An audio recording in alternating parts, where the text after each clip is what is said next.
Babalikan po natin muli ang ating serye sa Efeso. Tayo po ay nasa chapter 4 na. Buksan po natin ang ating mga dalang Biblia sa Efeso, chapter 4. Efeso chapter 4, verses 1 to 3. Mag-pray po tayo bago po natin basahin. Salamat po, Panginoon, sa iyong biyaya, sa provision mo, Panginoon, ng iyong mga salita. At every Sunday, minimit mo kami sa tulong ng iyong Holy Spirit. Binibigyan mo po kami ng liwanag, Panginoon, na ang iyong mga salita ay nagiging malinaw, na unawaan po namin. At sa tulong ng iyong Holy Spirit ay ina-transform mo ang aming mga buhay, Panginoon, sa wangis ng aming Panginoong Yesus. Panginoon, dalangin po namin na maging gracious ka, na bigyan mo po kami ng liwanag, na habang pinag-aaralan po namin ang iyong mga salita, ikaw po ang kumausap sa bawat isa sa amin. Ikaw ang mag-apply ng iyong mga salita sa aming mga puso, Panginoon, sa aming mga buhay. Ito ang pinaka-importante at higit na kailangan namin, Panginoon, ang maranasan namin ang iyong mga salita. Panginoon, maging gracious ka sa pangalan naman ng aming Panginoong Yesus. Amen. Basahin po natin chapter 4 ng Efeso 1 to 3. Kaya't ako na bilanggo sa Panginoon ay nagsusumamo sa inyo na kayo'y lumakad ng nararapat sa pagkatawag na sa inyo'y itinawag, na may lubos na kapakumbabaan, humility, at kaamuan, meekness, may pagtitiyaga, patience, na magpaparaya sa isa't isa sa pag-ibig, forbearance with love.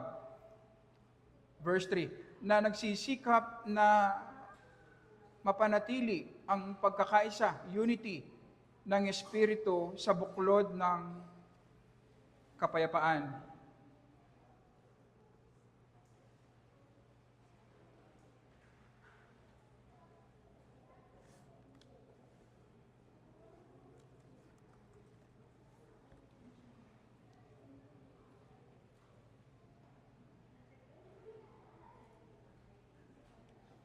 Pagkatapos po tayong turuan ni Apostol Pablo magmula chapters 1 to 3 patungkol sa doktrina ng kaligtasan na pinlano ng Triune God noong una pa, na-accomplish ng anak sa krus at ina-apply ng Holy Spirit ngayon ang kaligtasan na ito sa ating mga buhay, sa mga taong pinili ng Diyos noong una pa. Nakita natin na hindi lamang individual na kaligtasan ang layunin ng Panginoon, kundi nagkikreate po ang Diyos ng bagong humanity, at ito ang ginagawa niya sa church. Pagkatapos ng 3 chapters na saturated ng doktrina, dadako ngayon si Apostol Pablo sa applications sa umpisa ng chapter 4. Sa kung papaano dapat mamuhay ang isang Kristiyano, ang isang church, base sa biyaya ng Panginoon na naranasan natin, base sa pakikipag-isa natin sa ating Panginoong Yesus. Kaya ang exhortation ni Apostol Pablo, kayo'y lumakad ng nararapat sa pagkatawag na inyo'y itinawag. Ano ang mga implications ngayon ng mga doktrinang itinuro, pinag-aralan natin magmula chapter 1 hanggang 3? Ano ang application ng mga ito sa ating individual na pamumuhay at sa buhay natin bilang isang iglesia? Ito ang magiging target ni Apostol Pablo.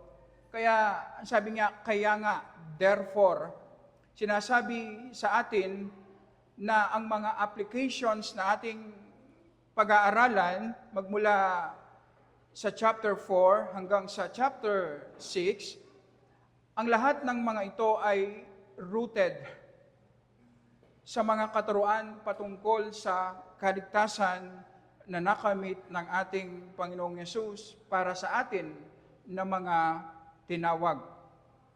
Makikita natin kay Apostol Pablo na sa buhay pananampalataya, hindi pwedeng maghiwalay ang doctrine at ang duty, ang exposition at ang exhortation, ang theology at ang life.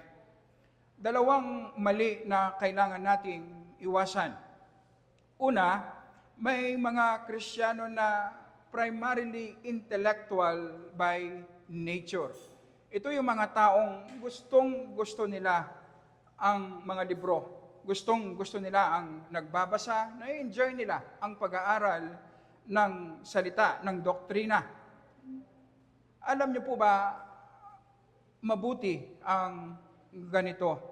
Kung meron tayong spiritual life within, dapat makita sa atin ang pag-ibig natin sa salita ng Panginoon. Pag-ibig natin sa mga katuruan ng Panginoon sa kanyang salita.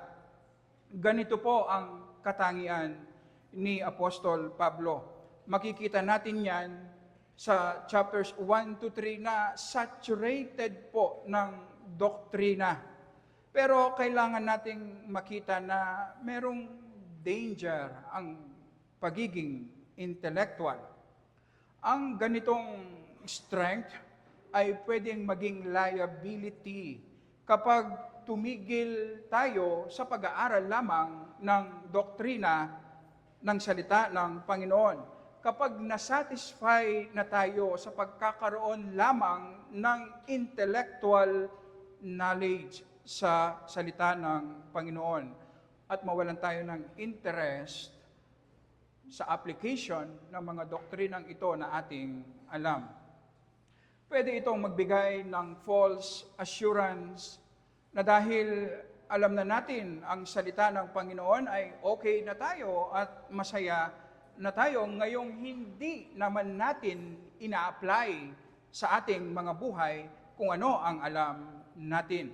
Pwede rin itong magdulot ng self-righteousness na dahil meron tayong alam na hindi po alam ng maraming mga mananampalataya, ay magiging proud tayo sa ating knowledge.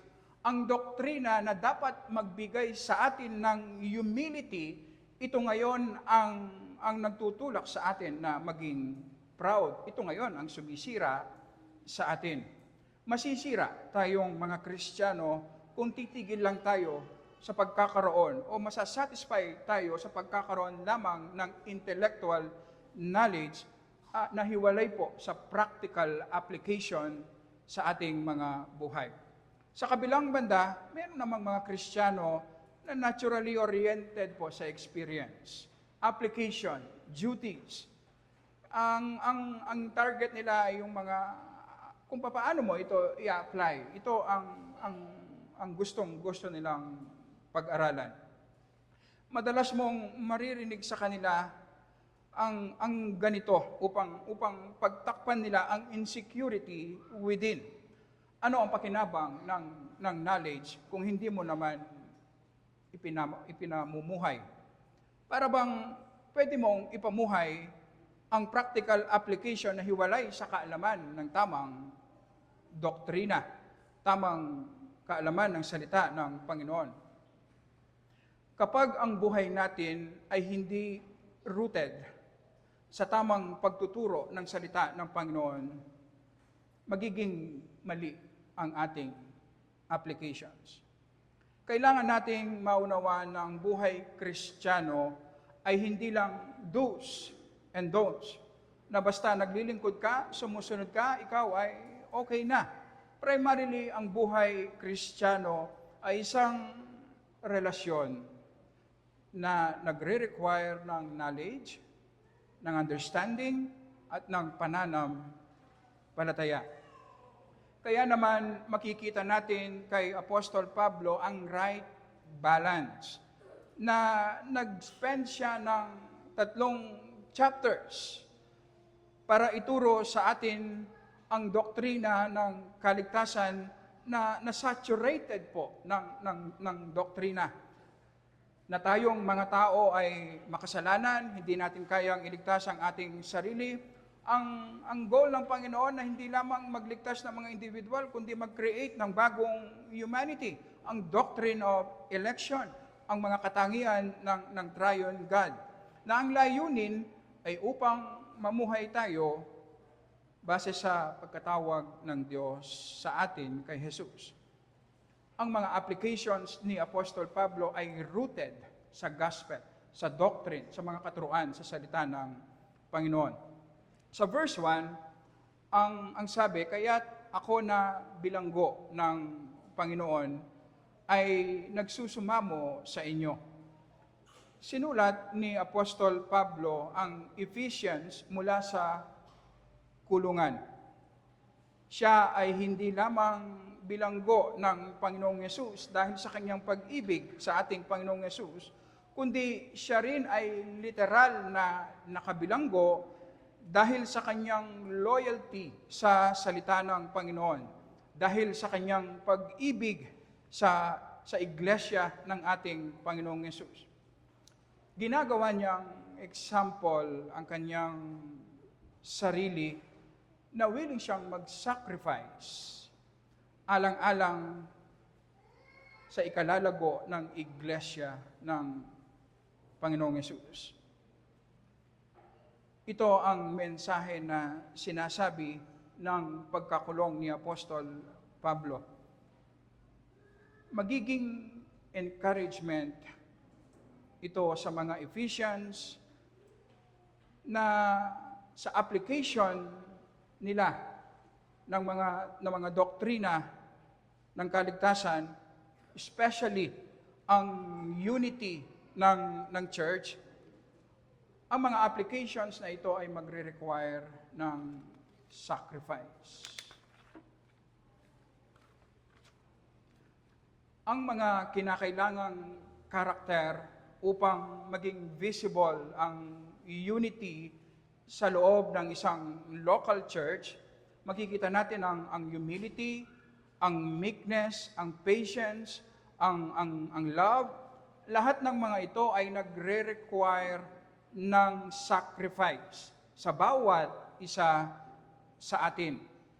Hindi natin mararanasan ng visible unity sa loob ng ating iglesia na hiwalay po sa willingness na kalimutan natin ang ating mga sarili.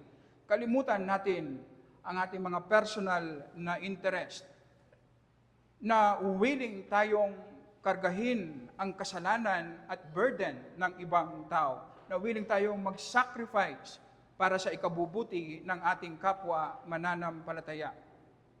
Na ito ang nararanasan kasalukuyan ni Apostol Pablo nung isinulat niya ang Ephesians. Siya ay nakakulong, nagsasacrifice para sa igawain ng Panginoon, para sa church ng ating Panginoong Yesus. So, ang sinasabi nga, ganun din kayo. Willing dapat kayong mag-sacrifice para magkaroon ng visible unity sa loob ng iglesia. Kaya't ako na bilanggo sa Panginoon ay nagsusumamo sa inyo na kayo'y lumakad ng nararapat sa pagkatawag na sa inyo'y itinawag. Ang mga applications na pag-aaralan natin magmula chapter 4, ang tinatawag ni Apostol Pablo na nararapat na maging buhay natin base sa pagkatawag ng Panginoon sa atin, tayong mga Kristiyano. Sa verses 2 to 16, inihiling sa atin, base sa mga doktrina na ating napag-aralan sa chapters 1 to 3, inihiling sa atin, tayong mga mananampalataya, na lumakad tayo sa pagkakaisa, unity. At magmula chapter 4 verse 17 naman hanggang chapter 5 verse 21, hinihiling naman sa atin na lumakad tayo sa kabanalan, sa purity. So unity and purity. Ito ang dinisenyo ng Panginoon na dapat maging klase ng buhay meron tayo individually at corporately bilang isang iglesia. Importante sa ating pag-aaral na maging aware tayo na parte ang mga applications na ito sa pagkatawag sa atin sa pananampalataya. Hindi ba napag-aralan natin na bago tayo manampalataya, tayo po ay patay sa kasalanan. Wala tayong interest sa mga bagay na spiritual. Hindi natin iniibig ang Diyos. Tayo ay tumatalikod, tayo ay nagre-rebelde sa Diyos. Pero binuhay tayong muli sa pamamagitan ng ating Panginoong Yesus. Binigyan tayo, itinanim ang bagong buhay sa atin. Hindi ba sabi rin ni Apostol Pablo sa Efeso chapter 2 verse 10 na kinreate tayo ng Diyos para sa mga mabubuting gawa. Na ang mga mabubuting gawa na ito na ating lalakaran ay una ng pinlano ng Diyos noong una pa. Tayong mga Kristiyano ang pinaka mahusay na gawa ng Diyos na itinakdanan niya ang mga mabubuting gawa na ating lalakaran. Ibig sabihin po, kung tayo ay tunay na mananampalataya, meron tayong spiritual power na ipamuhay ang klase ng buhay na ninanais ng Panginoon sa atin. Ang ibig sabihin, meron tayong power na i-apply ang mga applications na ating pag-aaralan. Anong klaseng buhay meron dapat tayo? Ito ang magbibigay sa atin ng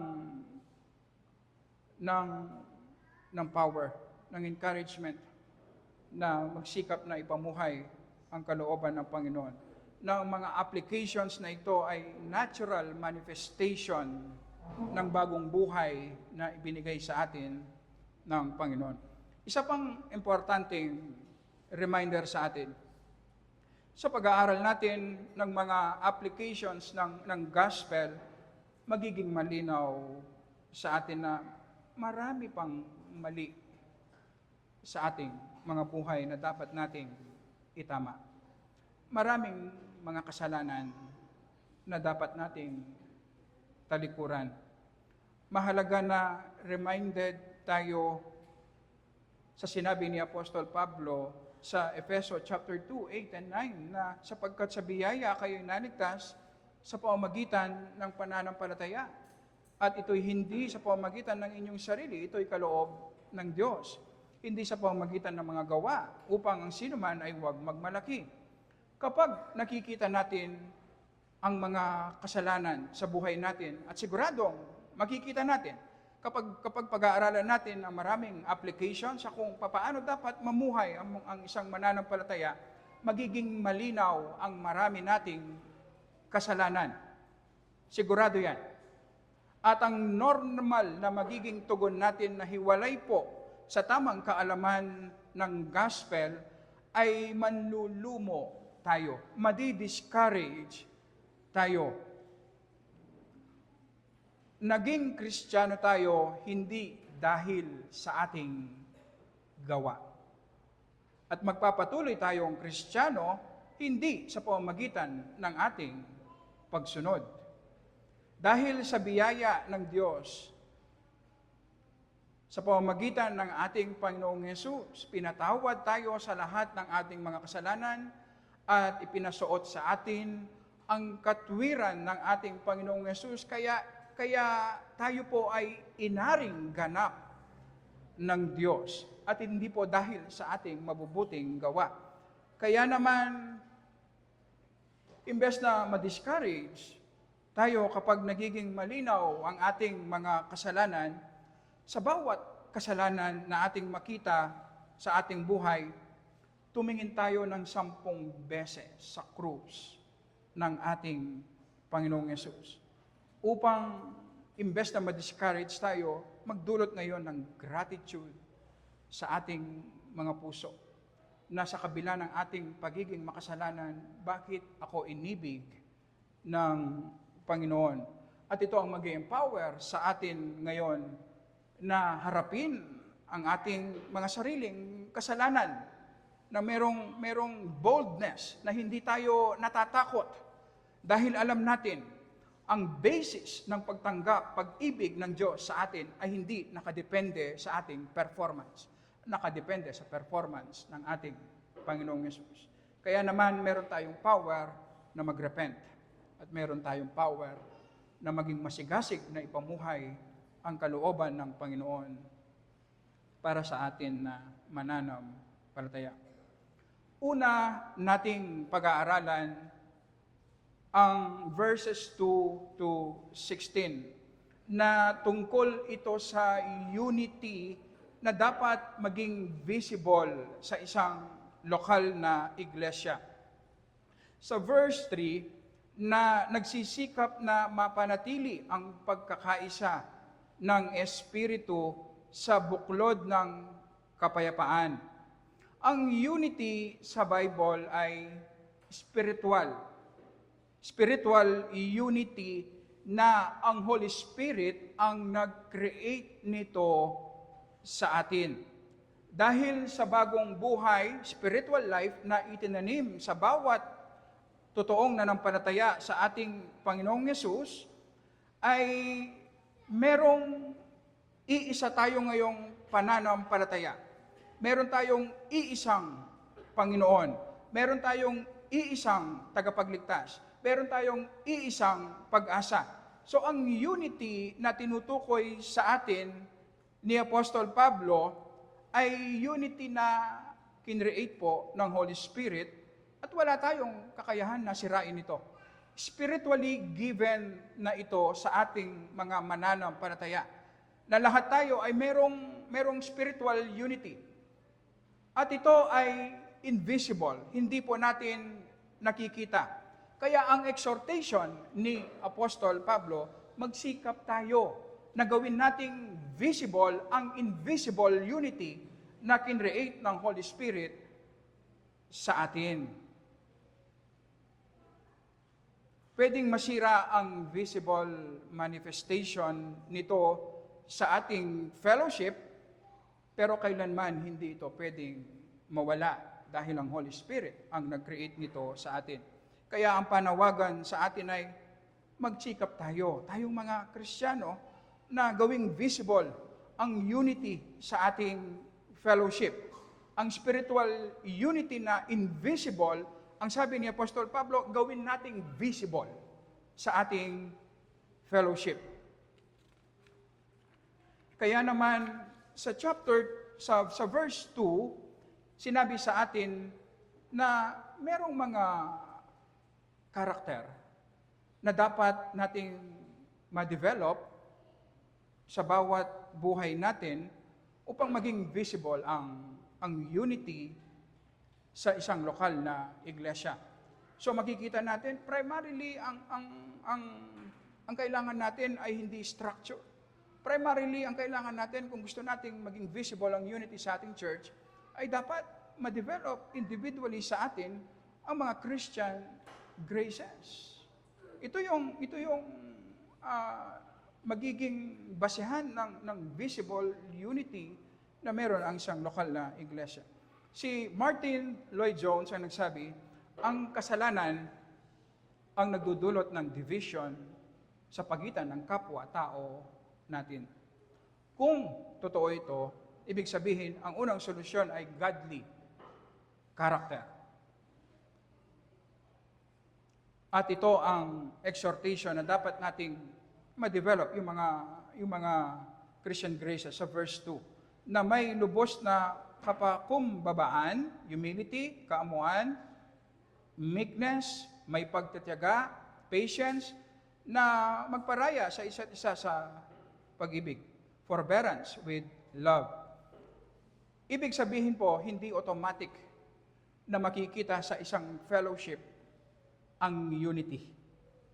Kailangan na magsikap tayo sa tulong ng Holy Spirit na ma-develop sa bawat isa sa atin ang humility, ang meekness, ang patience, ang love, upang ang growth na ito ay magbunga naman ng visible unity sa ating iglesia. Kaya makikita po natin ang tunay na unity ay nanggagaling sa spiritual maturity ng bawat mananampalataya sa isang lokal na iglesia. Kailangan ng Christ-likeness. So kung ang unity na sinasabi dito ay ang unity na ang Holy Spirit ang nag-create at ito ay nakabase upang mag-manifest sa ating spiritual maturity na ang Holy Spirit din ang gumagawa sa atin, ang ibig sabihin ang spiritual unity na pinag-uusapan natin ay supernatural. Tanging ang Holy Spirit lamang ang merong power na i-create at gawin itong visible sa ating lokal na iglesia. Ito ang klase ng iglesia na merong unity, merong visible unity ang kailangan natin upang mas lalo tayong mag-grow sa ating pananampalataya. Ganito ang klaseng iglesia ang kailangan ng ating mga anak upang madali para sa kanila na manampalataya sa ating Panginoong Yesus para sa kanilang kaligtasan. Ang spiritual growth ng isang iglesia primarily nasa quality yan, sa Christ-likeness at hindi po sa numbers. Ang pagdami natin ay dapat maging bunga lamang ng spiritual growth na ating nararanasan. Alam niyo po ba, may pagkakataon na ang pagdami ng bilang ng isang lokal na iglesia ay pwedeng maging kasiraan sa kanya. Imagine mo, kapag ang isang church po hindi nag-grow sa quality, sa Christ-likeness, sa quality ng buhay ng mga miyembro, at bigla mong dagdagan ng maraming mga miyembro pa, ang ibig sabihin, mas lalong magiging mahirap ang tunay na spiritual growth. Kaya dahan-dahan tayo sa pag-desire natin na gusto nating dumami sa bilang. Dahil ang pagdami ng bilang, merong kaakibat na burden yan. Ang priority natin ay mag-grow tayo individually sa wangis ng ating Panginoong Yesus. At kapag merong certain level ng spiritual maturity, kung darating man ang time na magdadala ang Panginoon ng maraming kaluluwa, meron tayong kakayanan. Ang church natin ngayon ay magiging blessing sa maraming kaluluwang ito. At ang growth sa numbers ay magiging blessing din sa atin at hindi magiging kasiraan. Kaya huwag tayong magmadali na dumami sa bilang. Hindi yan ang priority natin. Iuna natin ang spiritual growth ng bawat isa sa atin. Iuna natin ang growth, spiritual growth ng ating iglesia. At ang natural na bunga ng tunay na spiritual maturity, mag-increase tayo sa numbers. Sigurado yan, automatic na magiging bunga yan. Ang ganitong growth sa iglesia ay magiging pagpapala sa atin at sa mga taong idaragdag ng Panginoon. Tignan natin ngayong umaga ang una lang, ang unang karakter na dapat i-develop natin upang maging visible ang unity sa iglesia ng Panginoon, ang humility.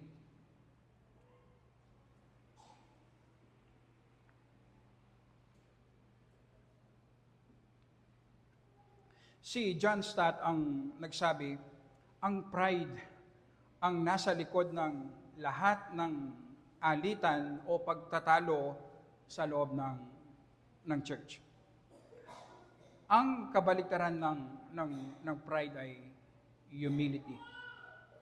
Kailangan nating may develop ang humility kung gusto nating maranasan ang visible unity sa ating lokal na iglesia.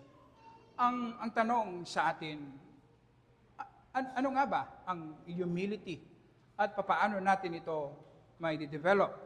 Gagawin nating simple upang maunawaan po natin. Sa parable of the tax collector, nung nakita ng tax collector na siya'y makasalanan at hindi niya kayang iligtas ang kanyang sarili at wala siyang mabubuting gawa na pwedeng ipagmalaki sa Diyos, sinabi niya sa kanyang panalangin, "Maawa ka sa akin na isang makasalanan." At ang sabi ng Panginoon sa kanya, ang sino mang ibaba ang kanyang sarili ay itataas. At ang sino mang itaas ang kanyang sarili, magmalaki, ay ibababa ng Panginoon. Ang pagbababa ng sarili ng tax collector ang nag-connect sa kanya sa pagpapatawad na nanggagaling sa ating Panginoong Yesus. Kaya nagdulot ng kaligtasan ang mababang tingin niya, ang tamang tingin niya sa kanyang sarili na siya ay makasalanan. So nakita niya na siya ay makasalanan, hindi niya kayang iligtas ang kanyang sarili, kaya lumapit siya sa ating Panginoong Yesus, naranasan niya ang kaligtasan. So ganito po ang kabaligtaran. Kapag ang tao nakita niya mataas ang kanyang sarili, na hindi niya kailangan ang Diyos, ang mangyayari po, may huwalay siya sa Diyos. Ganito ngayon ang magiging problema. Dito papasok ang pride. Ang tao, dinisenyo ng Panginoon na sa Diyos niya mahahanap ang value, ang significance, ang kanyang identity, ang pag-ibig na dinidesire ng kanyang puso. Sa Panginoon lamang niya mahanap ito. The moment na tumalikod ang tao sa Diyos, ang kanyang desire ngayon, mananatili pa rin yan. Ang problema, hindi niya hahanapin sa Diyos. Hahanapin niya ngayon sa mga bagay sa mundong ito, hahanapin niya ngayon sa ibang mga tao.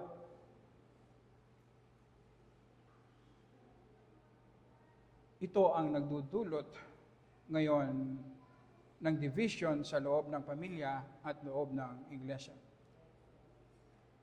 Sa ganitong pananaw, makikita natin, ang pride ay ang pagkagutom natin sa affirmation, sa love, value, acceptance, glory, na sa Panginoon lamang natin mararanasan. Pero ang problem, inahanap natin sa ibang tao, sa material na bagay, sa mundong ito, kaya makikita po natin yung manifestation ng pride. Halimbawa, ang sigasig sa work o sa ministry. Kapag masigasig tayo sa ating ginagawa, dahil sa ini-enjoy lang natin ang ating ginagawa at para sa luwalhati ng Panginoon, alam po natin, mabuti ito. Ganito tayo dinisenyo ng Panginoon. Tama ang ganitong klaseng attitude. Pero alam natin na ang ating sigasig hindi naman talaga nagmumula sa desire natin na mag-glorify ang Panginoon.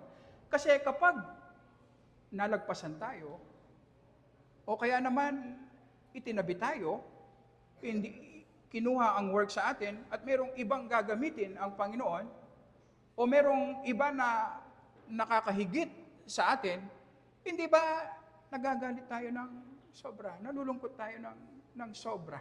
Hindi po ba? Masakit. At ito yung pinagmumulan ng pag-aaway sa church. Ito yung pinagmumulan ng inggit. Ito yung reason kung bakit nasisira ang mga relationships sa loob ng church at ng pamilya.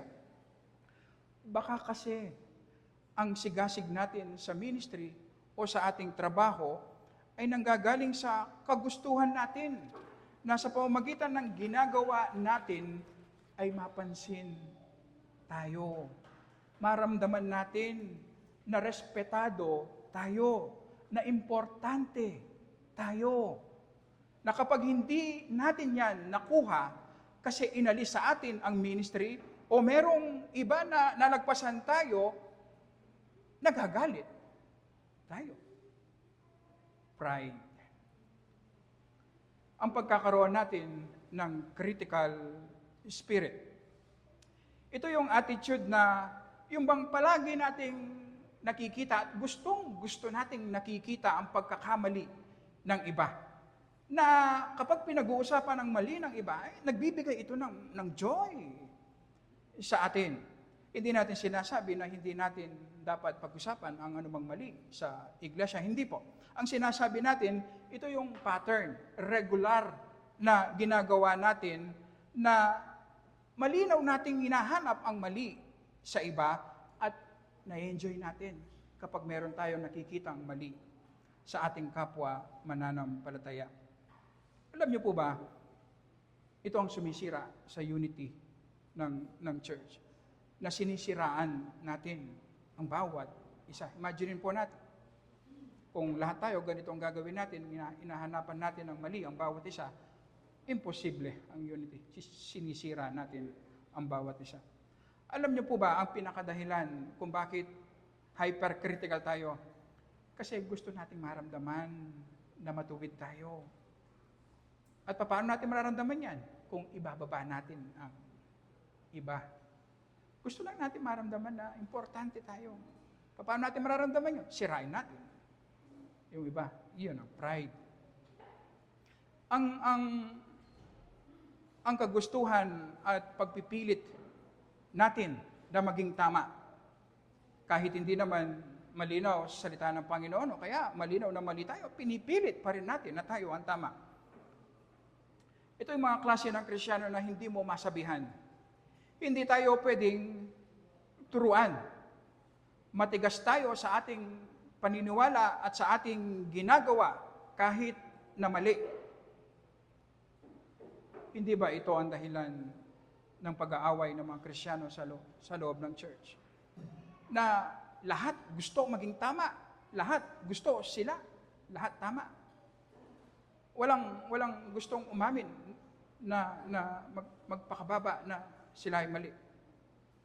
Nagmumula ito sa kagustuhan natin na gusto nating respetuhin tayo at tignan tayo ng mataas ng ibang tao sa pamamagitan ng pagiging tama natin. At ito ang pinagmumulan ng maraming pag-aaway sa church, pride.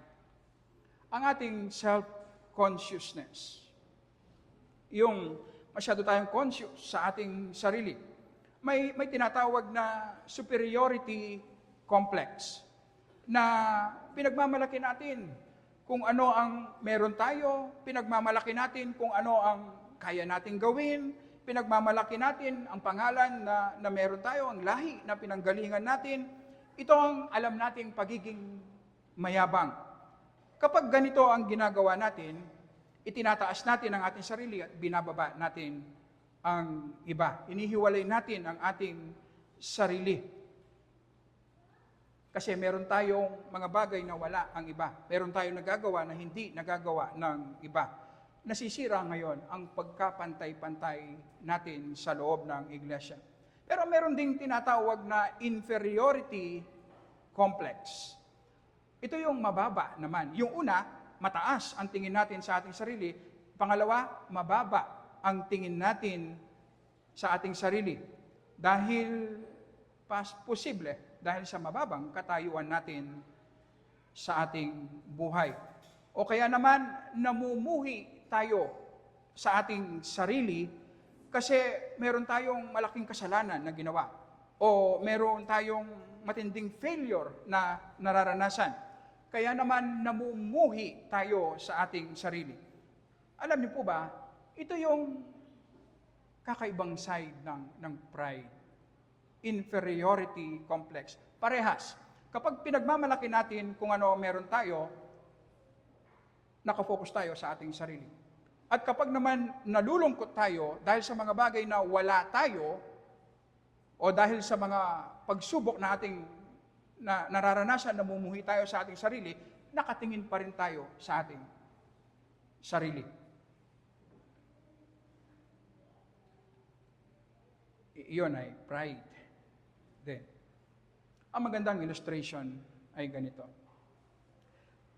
Ang ating physical na katawan, kapag normal yan, at healthy ang ating physical na katawan, hindi natin mapapansin ang ating katawan. Hindi tayo nakafocus sa ating katawan. Kung hindi rin nagkaroon ng karamdaman ang aking mga daliri na nagkasakit, na hindi ko magalaw, hindi ko naman sasabihin na pagkagising ko, wow, yung mga daliri ko, kaya kong malusog at kaya kong galawin na maayos. Hindi natin ginagawa yan. Kapag healthy ang ating katawan, hindi natin pinapansin ang ating sarili. Gumagalaw lang tayo, kumikilos lang tayo. Alam niyo po ba, kapag malusog ang ating ego, hindi natin napapansin ang ating sarili. Hindi importante sa atin kung ano ang sasabihin ng ibang tao sa atin. Hindi importante sa atin kung paano natin nakikita ang ating sarili. Hindi importante sa atin kung paano tayo tratuhin ng ibang tao. Kasi nga healthy yung aking ego. Pero kapag may karamdaman ang ating katawan, halimbawa masakit yung kamay mo, hindi ka nakatulog, ang sakit ng kamay ko. Kasi may sakit, may karamdaman. Ganon din spiritually. Kapag may karamdaman ng ating kaluluwa, lahat ng ginagawa ng mga tao, napapansin mo kung paano ka nila tratuhin. Hindi ka lang pinansin, nasasaktan ka. Hindi lang inapprove kung ano yung ginagawa mo. Ang sakit-sakit. Hindi ka lang binigyan ng validation sa iyong ginagawa. Napakasakit. Nakafocus ka sa iyong sarili. Kasi mayroong mali. May karamdaman. Hindi malusog ang ating spiritual life. So, ang ibig sabihin, kapag healthy ang ating pananampalataya, nagmamanifest sa atin ang humility, hindi man natin napapansin kung mayroong ginagawang mali o iniisip na mali yung ibang tao sa atin. Hindi tayo nakafocus, nakatingin sa ating sarili. Hindi man natin napapansin kung kumusta yung performance natin. Ang goal at focus natin yung pagtulong sa iba, yung ibang tao at ang glory ng Panginoon. Yun ang picture ng isang healthy na Kristiyano. Kung paano ang ating katawan, kapag walang karamdaman yan, hindi yan kumukuha ng atensyon. Basta kumikilos lang yan. Hindi nga sasabihin, malakas ang kamay ko, malakas ang paa ko. Walang ganyan. So, ganun din spiritually. Kapag healthy tayo, hindi tayo kumukuha ng attention sa ating sarili. Hindi ang sarili natin ang focus natin. So, hindi magmamatter kung anong sasabihin ng ibang tao. Hindi magmamatter kung anong ginagawa ng ibang tao sa atin. Kung paano tayo tratuhin. Kasi nga, hindi tayo nakatingin sa ating sarili.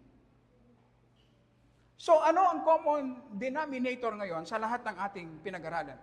Hindi ba ang malalim na desire natin na gusto nating maramdaman na mahalaga tayo? Gusto nating maramdaman na accepted tayo, na respetado tayo, na minamahal tayo, na significant ang ating buhay, nagmamatter ang buhay natin. At alam niyo po ba, makikita lamang natin yan sa ating Panginoong Yesus. Dito pumapasok ang humility. Sa Philippians chapter 2, verses 3 to 5, kung meron kayong mga dalang Biblia,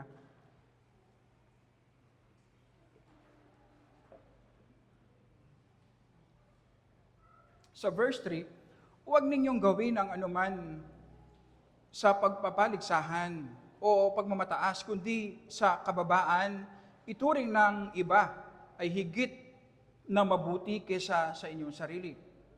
Verse 4, huwag tignan ng bawat isa sa inyo ang kanyang sariling kapakanan, kundi ang kapakanan ng iba. Ito po, magkaroon kayo sa inyo ng ganitong pag-iisip na kay Kristo Jesus din naman. At doon niya inilatag ang incarnation, ang death at resurrection at ascension ng ating Panginoong Yesus. So ganito po dinidevelop ang humility. Si Tim Keller ang nagsalita ng ganito. Ang humility ay isang shy virtue. Shy virtue. Ang ibig sabihin, hindi mo pwedeng maging target primarily ang humility. Hindi mo pwedeng sabihin, Panginoon, gusto kong maging humble. Hindi. Kapag ginawa natin yun, ang ibig sabihin ng focus natin ay ang ating sarili. Hindi ko gagawin ito, ganito ang gagawin ko, para makita nila na humble ako. Pride yun. Pride yun. Kasi nakafocus pa rin tayo sa ating sarili. Kaya nga, ang humility, shy virtue. Kapag kinlaim mo, sabihin mo, ako ay isang humble na tao, ang ibig sabihin, hindi ka humble. Ang humility, ang ibig sabihin, bunga, byproduct lamang ng pagtingin natin kay Kristo. Kapag nakatingin tayo kay Jesus, ang ibig sabihin, saturated ang mind, ang heart natin sa kaligtasan na nakamit ni Kristo para sa atin, makakalimutan natin ang ating sarili. Hindi mo maiisip na humble ka. Makakalimutan mo nga ang iyong sarili. Ang humility ay byproduct, bunga lamang ng pagtingin natin kay Jesus. Na kapag naramdaman at naging totoo sa atin na ang Panginoong Jesus, iniwan niya ang glory ng langit. In-embrace niya ang limitasyon ng pagiging tao. At siya ay isinilang sa sabsaban. Sa kanyang birthday party, hindi po mga hari ang invited, kundi mahihirap na mga pastol. At wala siyang sariling tahanan, wala man siyang sariling unan. At pati ang kanyang libingan ay pinahiram lamang sa kanya. At siya ay sumunod sa kalooban ng Panginoon hanggang sa krus, kung saan naranasan niya ang pinakamatinding kahihiyan at pinakamatinding pain. Para kanino? Para ako na makasalanan ay magkaroon ng buhay na walang hanggan. Ibinigay ng Panginoong Yesus ang kanyang buhay upang ako na patay ay maranasan ang buhay.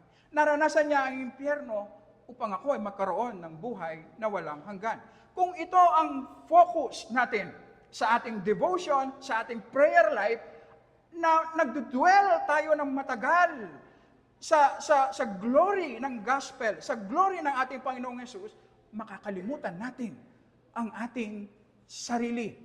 At hindi man natin mapapansin, hindi natin maiisip na humble tayo. Basta lang, hindi ka na lang interesado kung ano ang sinasabi ng iba.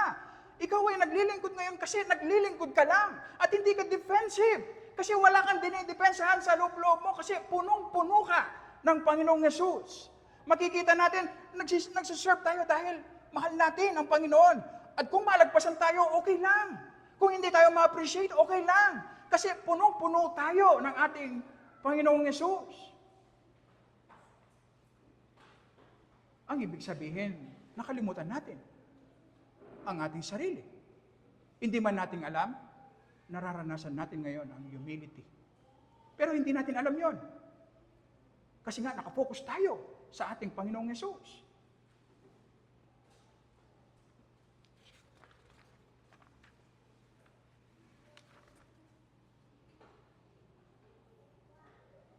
At kapag naranasan natin ang ganitong humility,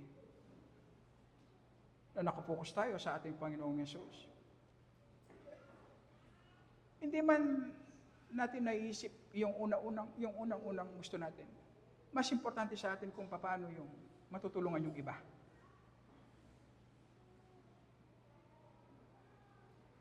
At dahil punong-puno tayo ng pag-ibig ng ating Panginoong Yesus, walang insecurity sa ating mga puso. Yung kagustuhan natin maging tama, ang ibig sabihin, mayroong malalim na balon sa ating puso na gusto nating maramdaman na importante tayo. Kaya pinipilit natin kahit mali. Yung kagustuhan natin na gusto natin yung attention na sa atin, sa lahat ng ginagawa natin, ang ibig sabihin, mayroong malalim sa puso natin na gusto natin ng appreciation. Pero kapag nakita natin ang lahat ng yan kay Kristo, makakalimutan natin ang ating sarili. At yung cost ng pride, ng division, ng pride, mawawala. At doon mag-umpisang magkaroon ng unity sa loob ng iglesia.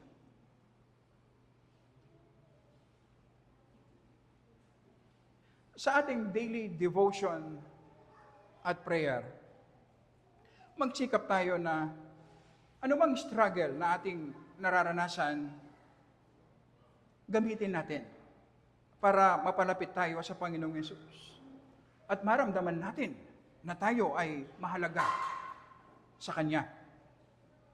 Ito kasi ang nagbibigay ng humility sa atin.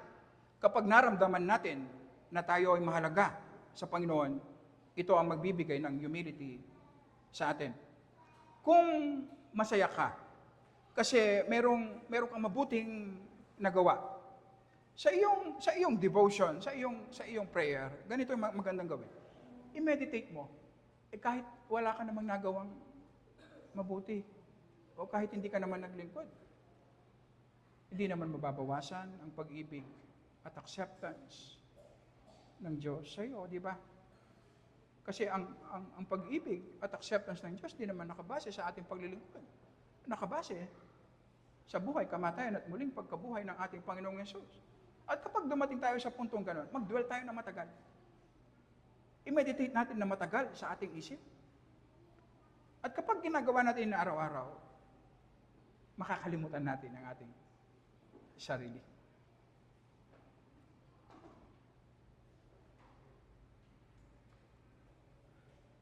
Kung mababa ang tingin mo sa iyong sarili, kasi mababa ang kalagayan mo sa buhay, kausapin mo ang iyong sarili. Kung maging mayaman ka ba, mas madaragdagan mo ang pag-ibig ng Diyos sa iyo. Hindi rin naman, kasi hindi naman nakadepende sa katayuan mo sa buhay. Nakadepende sa buhay, kamatayan at muling pagkabuhay ng Panginoon. At kapag dumating ka sa puntong yun, mag-dwell ka ng matagal doon. Meditate mo, pag-pray mo, hanggang sa makalimutan mo ang iyong sarili. So, dinidevelop, ang humility na didevelop sa ating daily devotion, sa word and prayer. At sa ating pagsisikap na sundin ang kalooban ng Panginoon. Dahil ayaw natin mag-grieve ang Holy Spirit. So, nadidevelop ang humility kapag tayo ay nakafocus sa ating Panginoon Jesus. At kapag individually, nararanasan natin ang humility, magkakaroon ng unity. Yung tunay na unity sa church. At tayo mismo, mabibless tayo. Ang ating pamilya, ibang mga tao, mabibless. Ito ang church na gusto natin. Kailangan nating i-develop individually ang unity. Sa susunod na linggo, titignan po natin ang 3 pang graces. Pero kung ikaw ay nandito at wala kang saving relationship kay Jesus, pwede kang magmalaki. Itaas mo ang iyong sarili. Isipin mo na ikaw ay mabuti at kaya mong iligtas ang iyong sarili. Pero yun ay ang magdadala sa iyo sa impyerno. Pero kung ibababa mo ang iyong sarili, aminin mo na ikaw ay makasalanan, hindi mo kayang iligtas ang iyong sarili mula sa impyerno, na tanging ang Panginoong Yesus lamang na siyang nakasunod ng perfect sa mga kautusan at nagbayad ng kasalanan sa cross, na kung hindi ka magdidepende sa iyong mabubuting gawa, kundi magdepende ka lang kay Kristo para sa iyong kaligtasan. Ang ibig sabihin, ibababa mo ang iyong sarili. Bibigyan ka ng buhay na walang hanggan ng Panginoong Yesus. Kaya ang sabi ng Panginoon, sino man ang ibaba nila ang kanilang sarili, itataas, i-exalt ng Panginoon. Kaya ang panawagan ay manampalataya ka kay Jesus para sa iyong kaligtasan. Tayo po ay mag-pray. Panginoon, napakarami naming namimiss sa aming buhay pananampalataya, Panginoon. Ngayon namin nakikita kung papaanong nasasayang ang marami naming oras at energy dahil hindi kami nakafocus sa kung ano ang tunay na nagmamatter at tunay na kailangan ng aming kaluluwa, Panginoon. Tulungan mo po kami bilang isang iglesia. Bigyan mo kami ng light at tulungan mo kaming tumingin at mag-focus, mag-dwell ng matagal sa aming Panginoong Yesus at sa kaligtasan Kanyang nakamit para sa amin, Panginoon.